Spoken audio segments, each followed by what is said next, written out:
And we are live streaming with Dave Rubin. Good afternoon, New Zealand time, sir.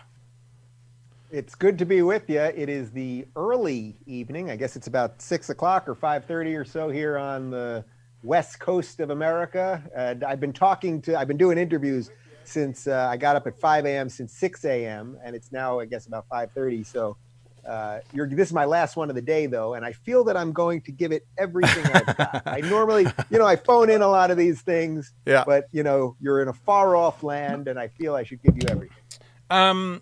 Yeah, so 12 hours of it today, man, that must suck. And I'm assuming you get the same questions every single day. And so we should probably not talk about your book at all. We should talk about something else completely, just so you have a nice time. It's funny. The truth is, of course, it's great. Like, I'm doing something that I love, and I'm getting to promote something that I believe in, that I poured my heart and soul in. So that's obviously very cool. Yep. And one of the things that's actually been sort of interesting is when I talk to all of these interviewers, that whether it's radio or podcast or people in New Zealand or Australia or Mexico or Brazil or US, Canada, whatever, it's like you get to learn about all these different cultures and just the way that people interview in different ways. And I get to kind of compare and contrast that the way I do it.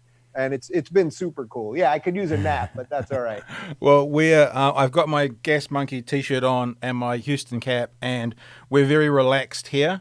We normally just go stream of consciousness, but I am a little bit more prepared because we have a hard out, and I want to respect the time that you've given us. So I do have a few things jotted down that would be cool to talk about as we go along. But my first and most important question of the day is watching your YouTube show, the Rubin Report. A, how many sports jackets do you have? And B, isn't that red chair really uncomfortable? How many sports jackets do I have? I've probably got about 15 at this point. Wow. And believe it or not, most of them are pretty cheap. You can find a decent sports jacket for about $40. Right. So not too bad. I don't have many. I have like maybe one like nice designer one, but I got this like off the rack, like $40. Fortunately, that red chair was on our old set, which I don't use that often anymore. I only use it for panel shows. That thing was not very comfortable. Yeah, look at it. It doesn't look comfy.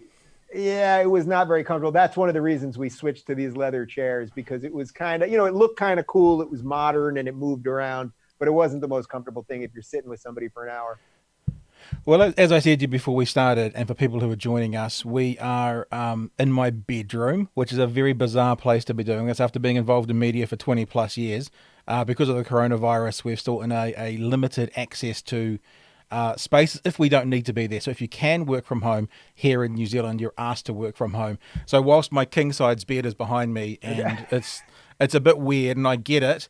Maybe if you and I catch up around election time, which would be fun, I'm just going to build a new studio in my house, which is going to be more fun. So yes, we don't typically see sports jackets in my show. It's normally more like t-shirts, caps, beers, and good food. That's what we normally do.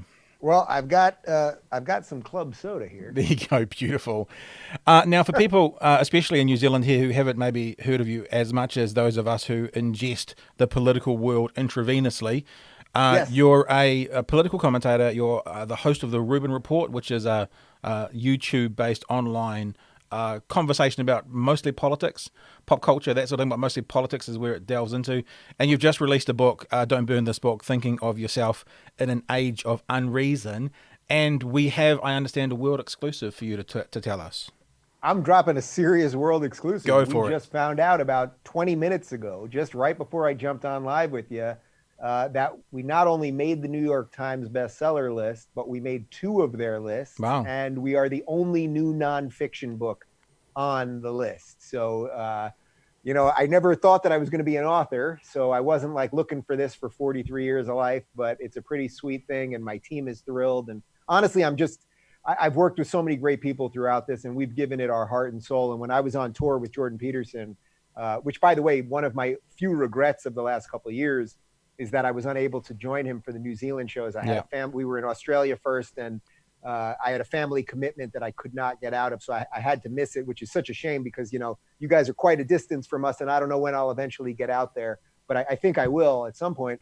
But one of the things that Jordan said to me throughout the tour was, if we're doing this, we're going to give it everything we got. Yeah. And that's what I've really tried to do with this. I'm giving it everything I got, and people seem to be responding well, and it's a beautiful thing. I'm interested in the giving it everything you've got, and I wonder. I guess I sort of on some level have seen witness to that because I've been talking to your team for about a year, and probably for about the past 6 to 8 months, the response has been when his book comes out, let's set it up for them. So Huh. so I don't mean that like in it's taken too long, but what the gist is you've been working on this for a while. I imagine you've put a lot of time into it. Yeah, well, first off, I appreciate you staying persistent, and I always tell my guys, because people will reach out to us from really all corners of the world, and I always say to my guys, hey, if it looks relevant, I don't care what their size of their audience is. If they look interesting or whatever, if I have time, I will do it. And a lot of people just drop off the map. If they don't get that immediate yes, they're just like, screw it, I'm done. So persistence is key in life in general. It's like if you're doing something and you want to connect with other people that you think are interesting too, it's like you just gotta keep going and going and going. But yeah, I've been doing nonstop press. We're working hard and just doing everything we can. It's like if you believe in what you're doing, to not give it everything you've got and not bust your butt at the most important time. It's like, why are you doing it? Yeah. Well, with all that interaction and all those people who have been in contact with you, I'm hoping that this is possibly the only bedroom podcast you've done. That's what I'm guessing, at least, anyway. I believe so far, yes. Okay. Hey, give us I've got a lot of things I want to talk to you about, probably too much for the time we've got allotted, but give us a snapshot of the book. I've read it. I've read it all. I've flicked through most of it. I only got it in the last couple of days, so I've got a good gist of it. But just explain to the people watching and listening on the audio podcast why you wrote this book and a brief snapshot of what it is. Yeah. So when I got the original deal for the book, it was going to be Why I Left the Left, which is sort of a phrase that's been attached to me. I did a very popular PragerU video with about 20 million views about I was a lefty, I was a progressive, and then I woke up and I am no longer a lefty. And that was the deal when I signed the actual contract. It said Why I Left the Left by Dave Rubin.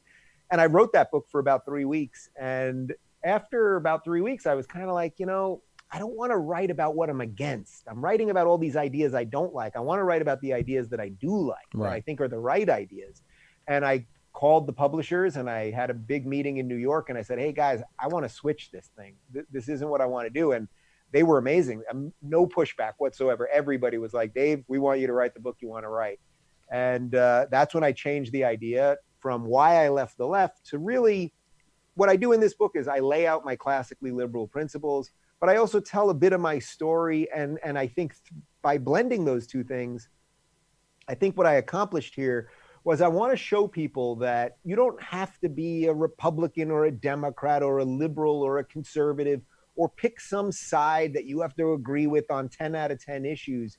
You're allowed to be for gay marriage and for gun rights. You're allowed to be against the death penalty and for legalization of marijuana. You're allowed to pick and choose things to fit into your worldview. And the important thing is not that you agree with everything I write in this book. At the end, I tell you, I hope you don't agree with everything I write. And I doubt anyone's going to read it and agree with every single thing that I say. But I hope that you'll think about these issues seriously for yourself. Mm-hmm. And by the way, if you then call me up or you email me or you invite me on your podcast and you go, Dave, I was reading this thing and I really disagree with you on abortion, or I really disagree with you on whatever it might be. It's like, let's talk it out. That's the beauty of living in free Western societies. And whether you're in New Zealand or America or wherever you might be, it's like we're entering this weird time where disagreement is a problem. And I actually think disagreement is a pretty great thing and something that we should cherish. I think one of the things the rest of the world looks to America and sees is tribalism. It's really nice, meaning I'm part of my tribe and they're right no matter what. And you see it at the moment in, I guess supporters of Donald Trump being happy to accept things that they weren't happy to accept under Barack Obama, for example. And you see it on the left, for example, with Joe Biden at the moment and the sexual assault allegations, and the people on the left, not all of them, but the people on the left being happy to accept now Joe Biden, whereas Judge Kavanaugh, they weren't. So you can see this thing, and it's everywhere, and I appreciate that you talk about both sides, and both sides having, I guess, failings. Absolutely. Would you consider yourself, though, on the right of politics? Because when you move from the left, I mean, because I guess what I'm asking is the people you surround yourself with now, and even some of the write ups for your book, and I'll read one of them: the progressive woke machine, from outrage mobs and online censorship to activists masquerading as journalists, is waging a war against the last free thinkers of the world. The book seems to focus quite a lot on what the left is doing wrong, and not so much on, as you say in other parts of the book, that can turn the tide against authoritarians on both sides.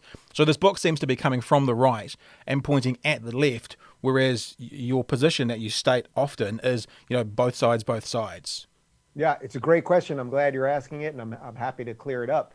I do believe that the polarization that we're seeing is more of a product of what the left has become, in that liberals were supposed to be the open-minded ones. Mm-hmm. Lefties and progressives were supposed to be the ones that said, "Oh, we agree to disagree." The free speech movement in America was very much associated with lefties and liberals and hippies. When we think of Berkeley, the campus of Berkeley in the 60s, that was the free speech movement. The ACLU, which the American Civil Liberties Union, which used to, it did some incredible things, like literally in, I believe, 1971 in Skokie, Illinois, where we had the highest population of Holocaust survivors. They defended the rights of neo-Nazis to march. That was the right decision. It may be deeply upsetting and all of those things, and their ideas may be odious, but these were leftist principles that we have to defend free speech. Mm-hmm.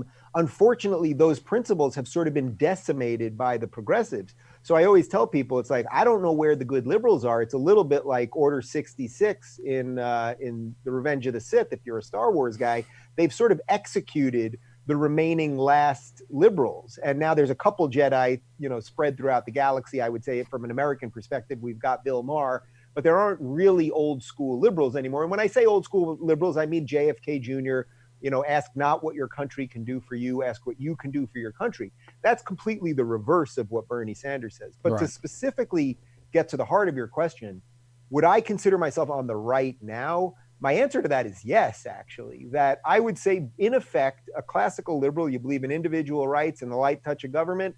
That's pretty much what a libertarian is thought of to believe. That, Mm-hmm. we can argue on some stuff on the margins. But I would say I fall on the libertarian side of the conservative bubble. So, there's sort of more traditionally religious conservatives, and then there's more libertarian conservatives. And I would say, in that regard, I'm sort of a libertarian conservative, or a phrase that I've been saying in the last couple of days that I kind of like. If people start calling me a modern conservative, I'm actually quite okay with that. Okay. Meaning that you don't have to subscribe to all of the religious stuff, or maybe be, I make a pro-choice argument in this book. That's one of the big no-nos for conservatives, right? You've got to be pro-life to be a conservative. So I don't know that a traditional conservative would be like, "Oh, Rubin's a conservative."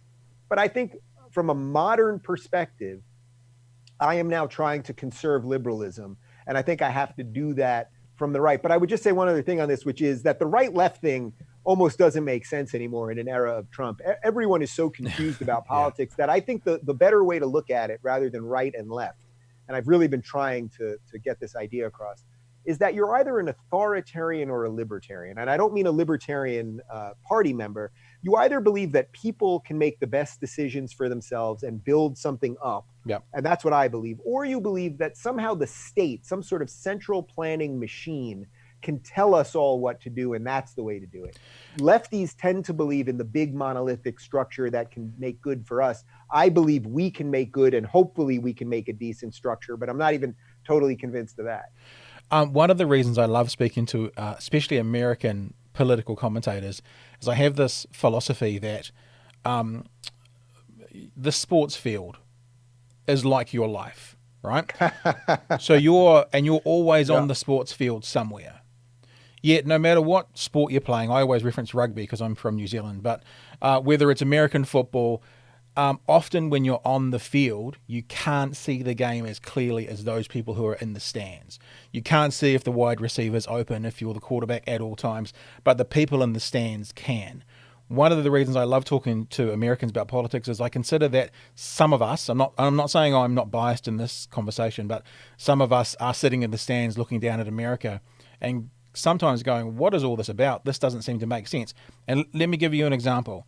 The classic is the American right talking about government with a light touch, or the other way it's often said is small government. Now, I think that's a red herring because I don't think big government is good and I don't think small government is good. I think good government is good. And sometimes, let's say in the time of a pandemic, perhaps big government is the best way to solve the immediacy of what's going on. And sometimes, perhaps in layered bureaucracies that don't need to be there with all that middle management, small government is good.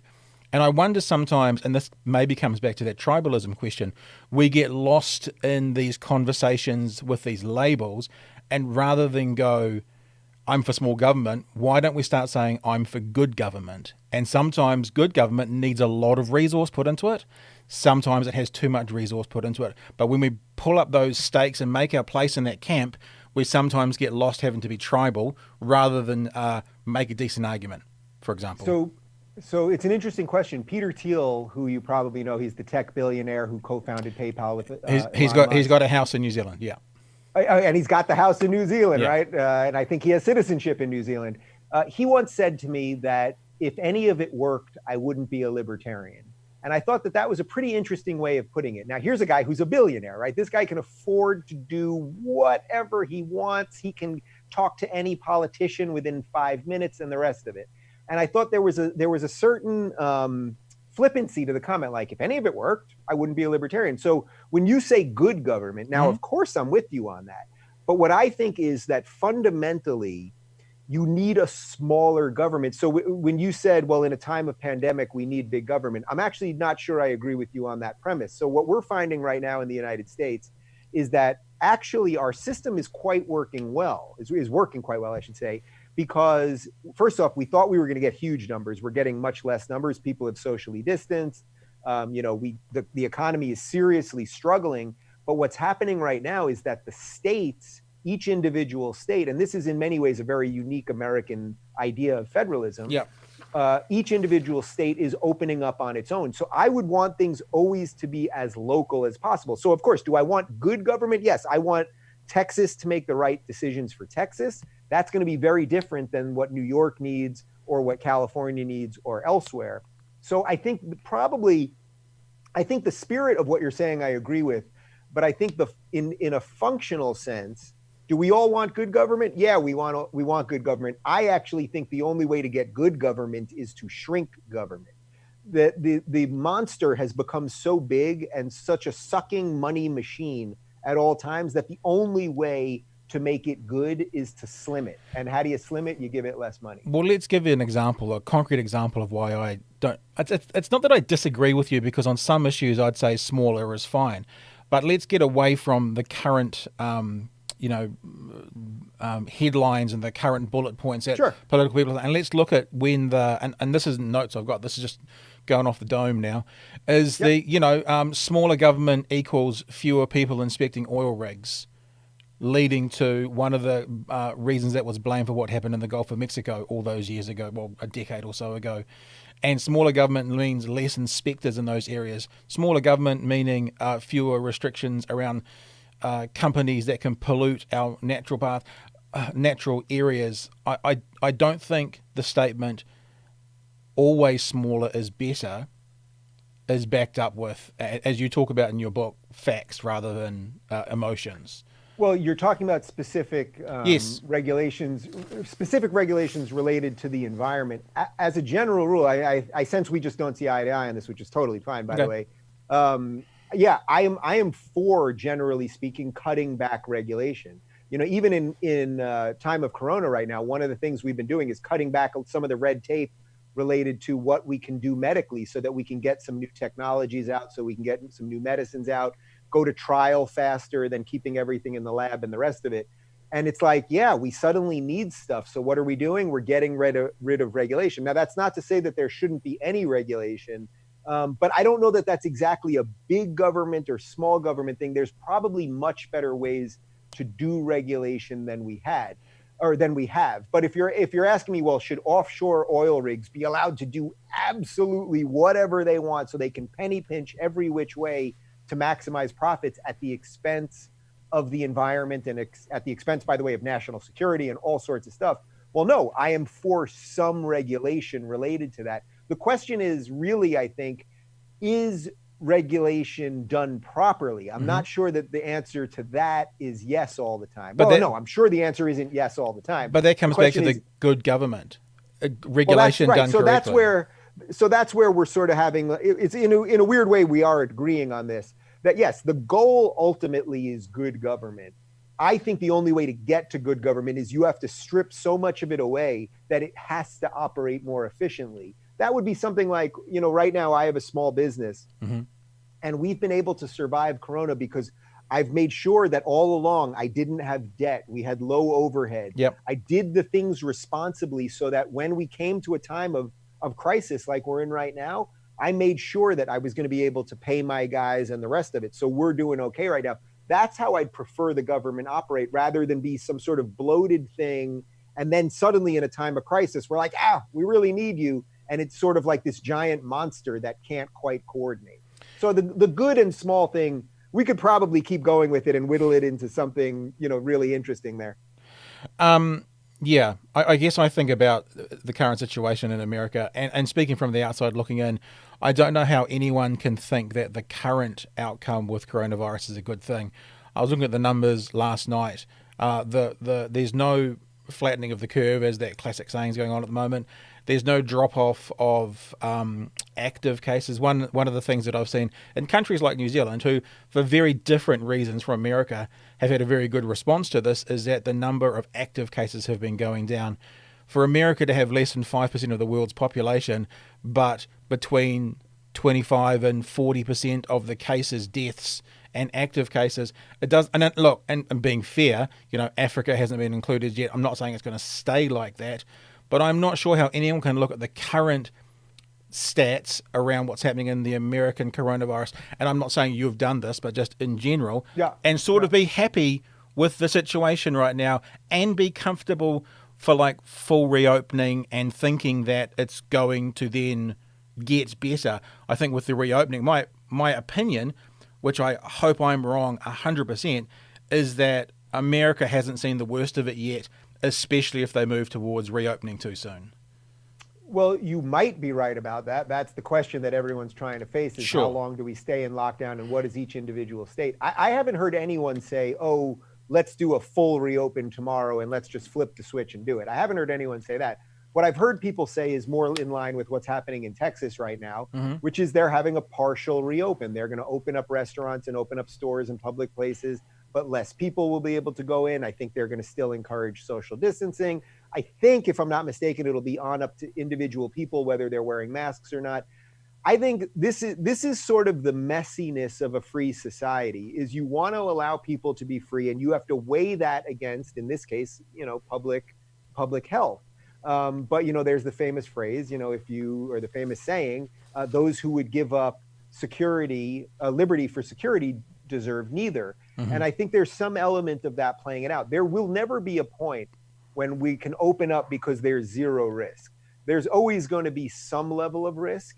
And the best that you can hope for, I think, is that your local elected officials, wherever you are, have looked at the numbers and can give you mature answers to things. So I'll give you just one interesting example on this. Sure. In California, you may have seen in the last couple of days, we've closed down the beaches here completely. Mm-hmm. Now, instead of explaining to us why they did it or why it was necessary or where the numbers are, they didn't really do that. Instead, they just said the beaches are closed, that's it. Now, what would have been a mature response, and I think more in line with some of the things that you're talking about, is they should have said to us, look, we can't, it's beautiful out right now. We know you all want to go to the beaches. You can't go to the beaches at the numbers you normally would. So what we're going to do is we're going to do it at a third capacity. You have to or a half capacity, whatever it is. You have to make sure that when you park your car has to be one spot away from the closest, there has to be an open spot between you and the next car. We're going to set lines on the beach with tape or whatever that, groups of 4 or less can be there. You have to be 6 feet away, like giving us a sort of robust, honest response to what this is. And I think people would respond to that well. I think when you say to people, really? Yeah, I do. I think when you just say that, maybe that's a uniquely American thing. But I think when you're honest, or at least attempt to be honest with Americans, they'll accept that. But when you just say to them, hey, we're closing the whole thing down, that's when people get annoyed. So I wish we had better communication from our leaders. I was talking to a New Zealand comedian who lives in upstate New York a few weeks ago on the podcast. And one of the things he said was, could you imagine Americans being told what to do and following the instructions? So, well, I say really it's like it's based on, because you also talk freedom, individual rights, individual liberty. But now on the other side of that, you're saying, stay in these queues, park your car here, and stay in these things. Those seem to be contradictory to one another. And I did think as you were speaking, and I am placing my tongue firmly in my cheek here, setting up that system sounds very big government to me. Lines on the beach, all that kind of stuff. That sounds like very, very Orwellian big government to me. So, and that's when I kind of go. That's when I kind of go. Yeah. It feels sometimes like the picking and choosing is a little bit. And I'm not saying you're showing hypocrisy, but the ideas or the ideologies of it's like when when a company in America goes, market rates, the consumer decides, we rise and fall based on that. And then when there's a GFC or a pandemic, they put the hand out to the government and they say, give me a subsidy. They kind of want to have their foot in both camps. So I'm more with you on that one in terms of how I'm more with you on that in terms of how we do bailouts and things like that, right? We had banks that were too big to fail. And what did we do? We made them bigger. So I'm with you on the secondary part. But the other part, as far as big government, I would say big government is when the government announces something and then you have no way to combat it. So when the government just says the beaches are closed, that's it. I don't view telling us that we have to have some regulations, which is what you're calling for, around how we behave. Yeah. I don't view that as big government. If anything, what I laid out there, if you do some distancing and things like that, that's what I would view as, I think, what you called before good government. That good government would level with us in an honest way. That's not to say that, look, you need government to do it. This is where I'm saying I'm not a Mad Max, no government, Fury Road, let's figure it out guy. I would want good government to do limited controls if absolutely necessary. It makes me think as well. A thought popped into my head and popped out again about good government versus bad, especially when you're live streaming. That's the worst thing in the world to possibly happen. That's right. You would acknowledge, though, I'm sure, that what you've laid out as acceptable regulations, and I'm using the word good government, and you're kind of saying maybe that would be it, then there will be other people who are perhaps on the right further than you who would still go, stay out of my life, government, that's too much regulation. Oh, that's when you get the tribalism that feels like, and I know that all over the world, we kind of get the 5% on each end of every story spectrum telling us the worst or the best case scenario when most of us live in the middle. But with that good governance, there will be a sector that will still say too much, too much, too much. For sure, there are going to be people who do whatever they want no matter what, right? We're free people in a free society, and we have all sorts of thoughts. And look, unless you want to pull a Thanos and get rid of a lot of people, you can't really do that. You can't really stop individuals from doing some things. But I should note that your friend, the comedian in upstate New York, for 2 months, Americans have done it. We've been at home. We haven't been rioting. We haven't been looting. It's only in the last, say, 10 days that we're seeing some of the protests in Michigan and in Texas and a couple of places else. So even though Americans do have this, what I would say is a really special, uniquely individual spirit, for about 6 weeks, we all kind of sat quietly. We all kind of said, hey, government, figure it out. Let us do our thing. We'll stay home like hamsters in a cage. And now, finally, I think people are starting to get fed up. Now, whether that's correctly aimed at the government or not is a different issue. Sure. But for 6 weeks, we did it in America, and it's very against our sort of free-loving ethos to do that sort of thing. Do you think that's a lesson for future governments to learn? You can have 6 weeks of our time, but after that, we're done. So I think maybe we might have learned something at 6 weeks is the cutoff. You guys have 6 weeks to make it up, and then we got to figure it out from there. It just makes me think, and I'm using a parallel or an analogy here, which maybe isn't fair, but I can't imagine a cancer patient being told, you likely can beat this with 10 sessions of chemo, and after 6 sessions they go, no, that's enough for me, I'm out. Which it seems like what you're saying is like the medical people. Look, we've been through 5 weeks of shutdown here in New Zealand, and I mean shutdown. The only people that were basically allowed outside their houses were essential workers for the whole country. And now we've been through 2 to 3 weeks of one step below that, where we basically want people to stay at home. So we've kind of had 7 to 8 weeks of either complete or 90% shutdown. And the likely scenario is next week we can we can get to a level 2, which is not back to normal, but is very different.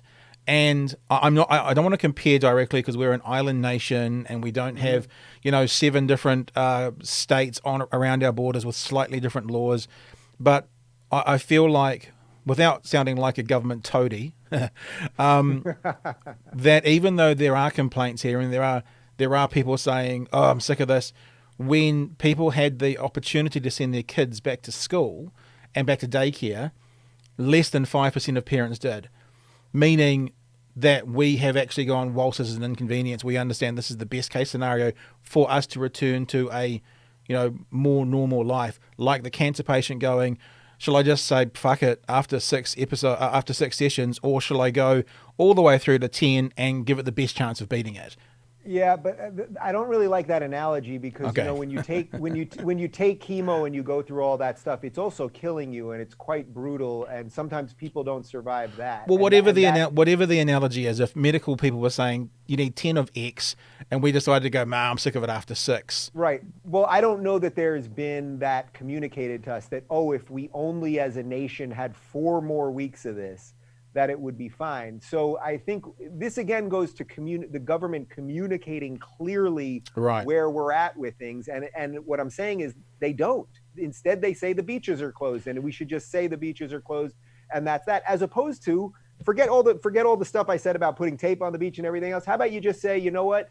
If you're under 30 and you're healthy, you can go to the beach, and we ask that you stay 6 feet away from people, and there will be some cops that will offer citations if you don't do that. That would be, again, some way of allowing people to live, because there will be no, I think what you're laying out here is, if you do this for 10 weeks, then we know on the other side things are going to be okay. And I just don't see that as sort of a real, I like the idea of it. Like, I love it. If there was a true virologist out there that could prove that, you got me. But I don't sense that person coming. I'm pretty sure I've seen the head of the CDC on various news networks probably a week and a half ago saying we need at least 2 more weeks nationwide shutdown. But I don't have those numbers or that info in front of me, so we can leave that there, because I do want to go into something, bouncing back to something you were talking about shops, etc., opening up. You tweeted out, and I've just taken a screenshot, so I'm not sure how long ago it was, Shelly Luth is a true American hero. And people who don't know the story, Shelly Luth had a salon who had people working for her. She reopened amongst a lockdown level she wasn't supposed to. The judge said to her, basically, if you apologise for it, then we'll not have any, no punishment, so to speak. She refused to, so she got 7 days in jail. I see that as actually a failing of government, because other Western countries are providing an amount for the workers so they can feed their kids during this time, whether it means they do need to borrow or they don't need to borrow. So this is probably an example that I see, without being honest, without knowing 100% of all the facts, but following it 2 or 3 times in 2 or 3 different news sources, that seems that's a place where government should step in, make those people safe, supply money to those workers to be able to feed their kids, and then it wouldn't even be a question to be in the courtroom talking to the judge. So we're back to the good government thing, which is, I'm with you. If the government's going to tell people you can't go to work, then the government better figure out a way to make sure that people's kids aren't going hungry, which is exactly what Shelly Luth said. That tweet actually was from this morning. So the trial, the court appearance was this morning. And what she decided to do was she was going to make sure everyone wore masks. She was very clear about what the hygiene procedures were going to be. Yep. She was going to make sure people were social distancing. She was putting in place all of the policies that anyone would want her to put in. And let's also keep in mind that she's a small businesswoman. She's, as she said, trying to feed her kids, and her stylist, she's trying to make sure they can feed theirs.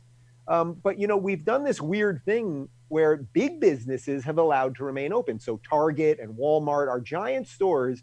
You can go to the giant stores and it's not a problem. But we've closed down small businesses that in many cases do the same thing as the big businesses. They just do it as a mom and pop operation. That strikes me as deeply unfair. So here was a woman who tried to take her destiny in her hands and say, I have to reopen because I haven't been provided with what I need to provide for my family. So I'm going to do it responsibly. She laid out a video where she showed exactly how she was going to deal with the the hygienic stuff and all that. And in my estimation, the idea that they're going to put her in jail, or even that the judge said to her, you have to apologize for this. I thought the reason I said she's a true American hero is her response to the judge was, I will not apologize for trying to put food on my kid's table and my employees' kids' table. And I thought that was very much within the American spirit. Is it very much a first world Western problem? You know, people would say, first world problem. That often, wherever people sit politically or wherever they sit in society, they may be very pro law and order, pro police, pro laws and rules until they affect them. Because I hear what you're saying, and possibly that's all fine. The flip side to that same conversation is, if someone had to come through that salon and caught coronavirus and died because of it, then actually that would be on their hands as well, her hands as well. And so maybe making the decision, which feels really difficult and really hard to keep people safer, is more important than the financial one, which again, I guess brings me back to, so like here in New Zealand, businesses can apply for, I think it's 80% of the wages of their employees subsidy, and the government will pay that whilst the lockdown's on. That seems to be good government. Yeah. So again, if you're going to tell people they can't work, I believe good government would provide them sustenance so that they would be okay. As to your question related to if someone had then gotten coronavirus there, well, first she laid out the plans that she was going to do. I'm not an insurance expert, so I don't know exactly. I don't know exactly what would have been covered or who would have been covered or the liability related to that. You'd have to talk to a very specific type of lawyer, because obviously a lot of this is unfolding right now. But I just can't fault somebody for trying to open their business in a difficult time when they're trying to feed their kids. I just can't do it. I think you cannot get perfect security, and if you trade your liberty for it, you will lose both. The book is called Don't Burn This Book. Well, that's the main headline of it. Thinking for Yourself in an Age of Unreason. We'll have a link on the Facebook page, on the YouTube clip, and also on the iTunes clip as to where people can get it in New Zealand. So it is being sold online. I'm interested. The idea seems to be with the Don't Burn This Book that there is an accusation when you're talking about the woke machine that the left are the ones suppressing this free thinking, free thought ideas, the woke left. And look, I will agree with you on I mean, when I see, the protests at various universities stopping people thinking, I think it's ridiculous, right? So I'm with you on that. But this tribalism that we come back to, it seems to me to be mispointed at the progressive woke machine being the only ones that do this, because the conservative, perhaps alt-right, certainly Christian conservative, also seem to be a group within America that do like to suppress free thought and free speech quite a lot. And I can give you some examples if you like. Yeah, give me an example or two, a recent example. Okay, I'll give you the last 2 years from the American Libraries Association Office for Intellectual Freedom. The books that have been most challenged and most banned, attempted to be banned. I haven't written the list of them because I just wanted to be able to rip through it. But in 2019, 8 out of 10 of the books that were challenged or banned were challenged by Christian conservative groups based on LGBT concerns. 1 out of the 10 was unclear whether it was the left or the right. It was Handmaid's Tale. I guess you could say either side could complain about that one. And right. 1 out of the 10 was conservative Christians because it was a Harry Potter book. The year before that, 2018, this is from the ALA, the American Libraries Association, 5 out of the 10 of the most... the books that were most tried to be banned or suppressed were from Christian conservative groups based on LGBT issues. 1 out of the 10 was from a Christian conservative group based on disruptive behavior, believe it or not. We're talking Captain Underpants. True story. 1 out of 10 was a conservative group because the book was, quote, anti-cop. 1 out of 10 was unclear, which was 13 reasons. I can understand how both sides might have an issue with the suicide and that. Another 1 out of 10 was unclear because it was based on gambling and underage drinking. And 1 out of 10 was a left-wing group because of Mexican stereotypes. But both of those, and you go back through 18, 17, 16, 15, and it's the same. Yeah. 80 to 90% of these books that have been challenged, that are being looked to be suppressed, that people want banned, which was kind of the equivalent of burned, are from conservative right-wing groups, not from the woke left groups. So let me be clear about something that I've been saying in almost all the interviews that I've been doing. The side that flips to authoritarianism, I do believe, is a cyclical thing. So if you were to look back 20 years ago, What were the conservatives doing? They were trying to get Mortal Kombat banned from video game stores. You remember that? Because they thought it was too violent, and it was, rotting kids' minds, and it was causing violence. By the way, there's no scientific evidence that violent video games cause violence. So I am completely with you that outrage culture and mobs and silencing is absolutely not part and parcel of only one side. Both sides do it.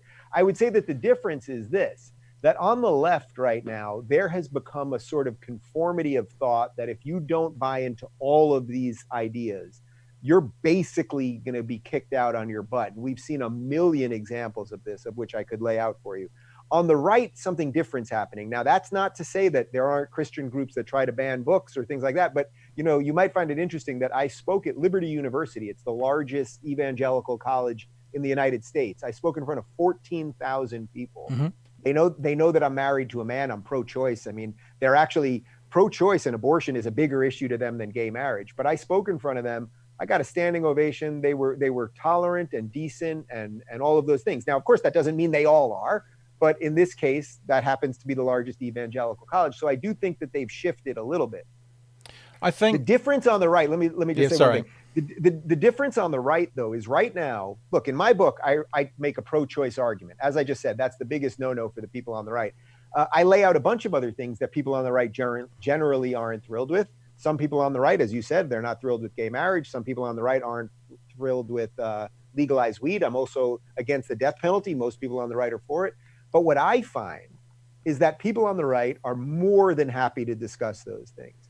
Glenn Beck, Dennis Prager, Ben Shapiro, some of our most popular and influential figures on the right, these are my friends. These are people who I sit down with and I break bread with, and we debate these things publicly and privately, and they're happy to do it. There happens to be right now, with a certain hysteria around leftism, there is a significantly less desire to debate ideas. And that is a problem. And the one other thing I'll say to this is just look what's happening on college campuses. If you're a conservative, you get booted off campuses and they'll drown you out and protest you and all that. Now, protest is within their right as an American, but I mean, if you do it violently or pull fire alarms, that's a problem.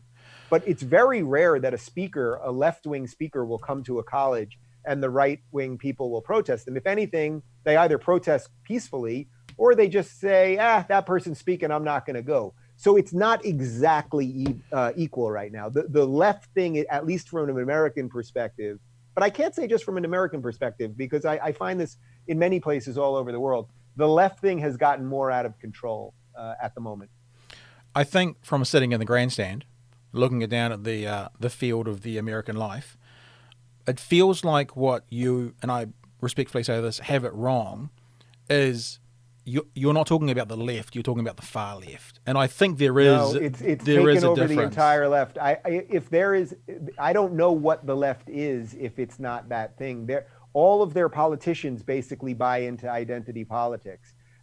We just went through this primary process here in America where nobody talked about the Constitution or the Bill of Rights or freedom or any of those things. All they talk about is government. How government can do everything. I don't believe that that's a guiding principle. I think that's a dangerous guiding principle if it's a principle at all. I don't know there's just unfortunately no Democrats left or lefties publicly anywhere that will stand up against this machine. I think Biden was sort of the last old school one, and it's pretty obvious that he's not the guy to do it. So it's not that it's the far left. Where are the good liberals? I can't find them. As I said before, Bill Maher is still a free speech liberal, but in effect, they've been decimated. But by the way, this whole book is a defense of liberalism. I mean, that's the point of the book. The book is a defense of liberalism. The book is a freaking rallying cry to the lefties to say, hey, guys, let's be liberal again. If that gets through to the lefties and there's suddenly a resurgence of liberalism, man, I will retire and be a happy man. I think I will still agree to disagree. That I think maybe because I see it here in New Zealand more so than is demonstrated in America, of there being a left and a far left, a right and a far right. I think it makes complete logical sense why you get those, and I don't say that to condone it, by why you get those results at universities, because of the old saying, if you're not a liberal when you're young, you've got no heart. If you're not a conservative when you're old, you've got no brain. Yeah, There aren't, yeah. the alt-right don't make up much of an 18-year-old American fraternity, but the far left do. I think that's not necessarily a testament to, how bad the woke culture is. I think that's testament to so many more 17, 18, 19-year-olds go as far as they can in their new beliefs and their left, and that's sort of a natural thing. Again, not to condone it, but just to explain why you don't see alt-right 17-year-olds protesting on the university campuses, because they're not there. I mean, in any great Yeah, number. but that's not exactly a fair example, because there are plenty of conservatives that, whatever they're, young conservatives. When I get invited to things, I'm usually invited by young conservatives or young libertarians. They have no problem with lefty speakers coming to campus. They just let them talk. But when mainstream conservative thinkers come to campuses, they're the ones that get shouted down and attacked and the rest of it. So yes, I agree. There aren't necessarily a lot of truly alt-right racist 18-year-olds I didn't say that word. at major universities, fortunately, I suppose. But it's not exactly an equal equation, because the lefties that are shouting them down are mainstream lefties, and the conservatives that tolerate them are mainstream conservatives. But I think maybe also what our disconnect here a little bit is, and again, it's totally all good. This is actually what it's all about. You in New Zealand, I don't know enough about the New Zealand political winds of the day. You guys may have a stronger sense of old school liberalism that is standing up to some of the far left stuff. In America, the ship seems to have sailed. From a UK perspective, I know that UK sort of has like a more classically liberal perspective that is still standing a little bit, as they've pushed some of the Labour Party, the more fringe Labour Party voices out, with Jeremy Corbyn losing. So I can't totally speak to the New Zealand part. I won't even pretend that I can. Well, it'll be fun to get you down here and maybe do a face-to-face one day, and we can chat over it in great deal over a good Kiwi beer. I would love to do that. Absolutely. Hey, listen, there's a couple of things I want to cover. I know we've got less than 10 minutes left, but Yep. I wanted to ask you a bit of an open-ended question, and it is making an assumption. I wanted to ask you, from your perspective, what's wrong with my healthcare in New Zealand? The US doesn't want healthcare like the rest of the Western world. Where have we got it wrong and you guys got it right? So I will be completely honest with you. I don't know about your healthcare system enough, the New Zealand healthcare system specifically. But if you mean broadly, you mean socialized healthcare? Let me give you a concrete example. My mum passed away 18 months ago. She passed away from motor neuron disease. She had a bed sent over from Germany, a chair sent over from, I think, Japan. The best care looked after, probably at the end spent 6 or 7 nights in hospital, along with a couple of visits along the way through. Not a cent went out of my parents' pocket, all paid for by taxes. If I get up off my chair and walk out the door and slip and break my ankle, I go to A&E, the emergency department. I get my legs set. I get the casket on. I was going to say, and I walk out. I hop out. I use my crutches. If you walk out, then you guys are really doing it right. No money changes hands. So yes, what you see with the NHS in the UK, I guess, without a direct comparison, but if you want to call it socialised medicine, where have we got it wrong? And America's got it so right that it rejects it outright. Yeah, so this is the balance between sort of public and private. I actually don't have an inherent problem with trying to provide healthcare for everybody. This is actually where I would say, if you can give me some good government that is not totally bloated, that I actually think that providing healthcare, especially to the most needy, I find that to be a lofty goal, and maybe that is a good place for government to do some things. What I don't want, though, is just some government Medicare for all thing that we know won't be a highly functional system, and will rather be a money suck, and you'll wait forever for doctors, and good doctors won't even want to be part of it, and they'll all completely privatize in some other ways because they know that the system of balances will be completely out of whack and they won't be able to make money and the rest of it. I think doctors deserve to make as much money as they can. So what I would prefer to have, and we were in many ways on the way to this, I would prefer to have individual private health insurance companies compete as much as possible for the best possible prices, but then you probably could do that within some framework where the government could help subsidize some of the costs. So let's say you got 10 health insurance companies across the nation. I would also, by the way, one of the issues we have here in America is whether you're allowed to take your health insurance over state borders. I would allow everybody to do that. If you have health insurance in Virginia and you move to New York, you should be able to take your health insurance with you.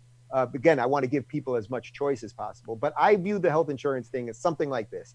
You pick probably 10, a handful of private insurance companies. They all compete for services and prices, so you're hopefully keeping the costs down.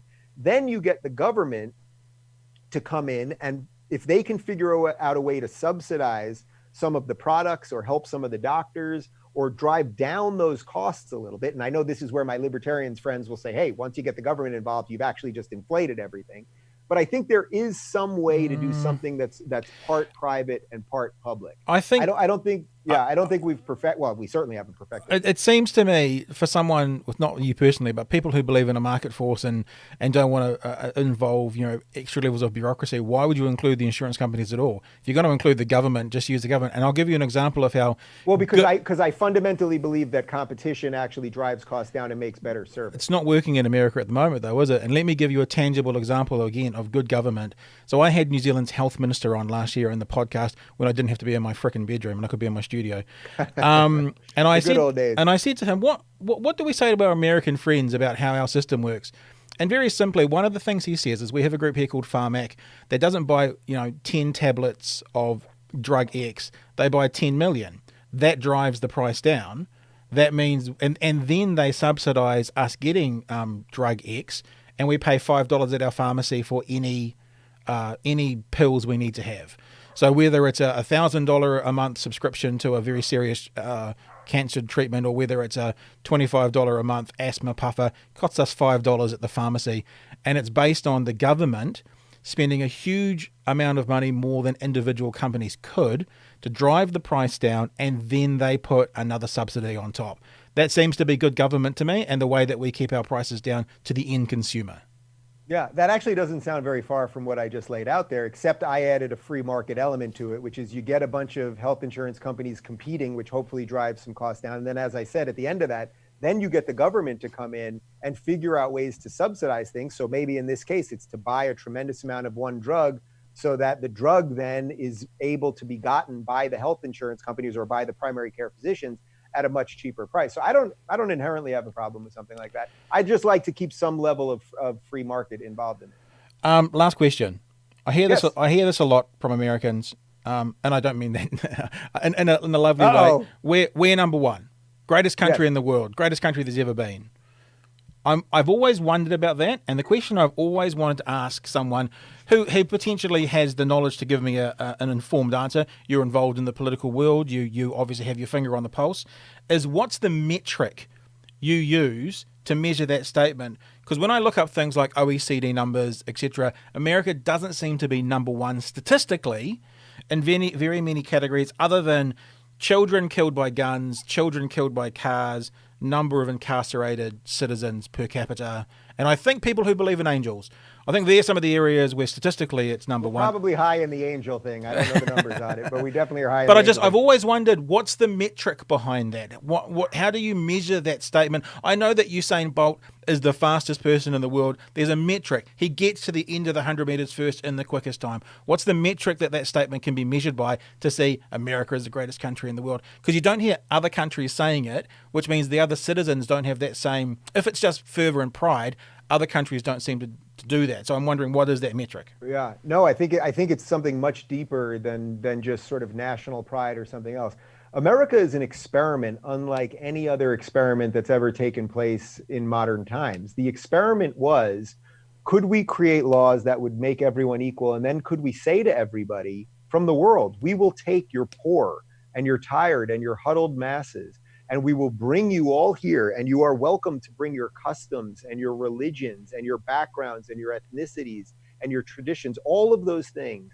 Can you come here and then become part of the fabric of America, meaning not give up all of those things, but actually become what we call a melting pot, where you bring those things, but then it's sort of blended into the beautiful stew of that. We believe in freedom here. We believe in individual choice and things like that.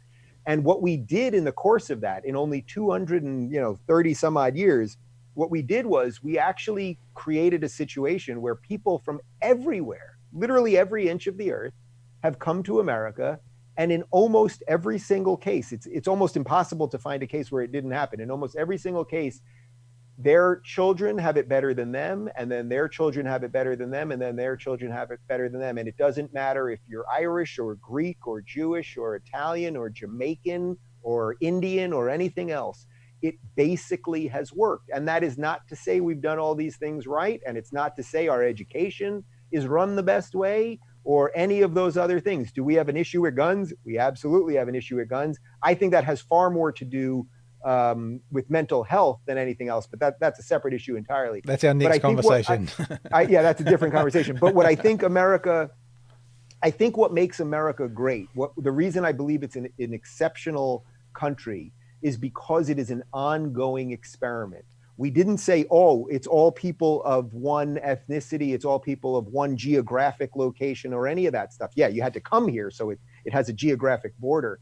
But we've offered opportunity. That, you know what I mean? That's what we've done. We've offered opportunity. And when people come here, almost everyone grasps that opportunity and makes it better for the person behind them. And that's a pretty special thing. I feel like, and maybe this is my non-American bias, because I love my country, I feel like what you're saying would be more accurately described that America set up to be the best country in the world, because you know, I've been involved in the news media for 20 plus years, and whether it's a mosque at ground zero after 9/11, or whether it's, you know, Muslims coming in from other parts of the world, there doesn't seem to be that same welcoming, come on board, bring your culture, you know, integrate with us that there once was. No, not, I mean, yeah, we can just agree to disagree on that. Like, no. We've invited everybody here.